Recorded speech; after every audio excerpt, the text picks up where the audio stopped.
తదుపరి మిథున రాశి. మిథున రాశి వారికి ఈ వారం మిశ్రమ ఫలితాలు గోచరిస్తున్నాయి. క్రమశిక్షణ లోపించకుండా జాగ్రత్తలు తీసుకుంటారు. మీ ప్రణాళికల్లో మార్పులు చేర్పులు చేయవలసినటువంటి పరిస్థితి ఏర్పడుతుంది. అవసరాలకు తగినంత ధనాన్ని సమకూర్చుకోగలుగుతారు. జారిపోయినని భావించిన అవకాశాలు తిరిగి చేతికి అంది వస్తాయి. అనవసరమైనటువంటి భేషజాలకు పోకుండా అందరితోటి మంచిగా ఉంటారు.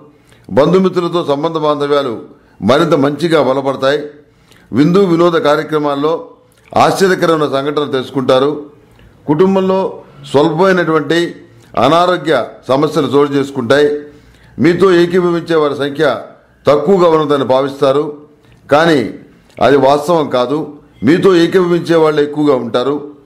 మానసిక ప్రశాంతత సంతృప్తిని ఎక్కువ పాళ్లలో కలిగి ఉండరు.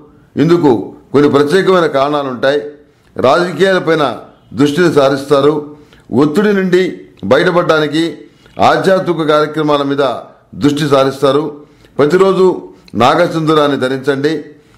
ఫిబ్రవరి 27వ తేదీన జరిగేటువంటి అంటే మహాశివరాత్రి రోజున జరిగేటువంటి సహస్ర లింగాచర సహిత మహాపాశుపత హోమంలో పాల్గొనండి. మహాపాశుపత హోమాన్ని చేయించండి. అన్ని రకాల బాధల నుండి మీరు విముక్తులు కాగలుగుతారు. మానసికమైనటువంటి ప్రశాంతత ఏర్పడుతుంది.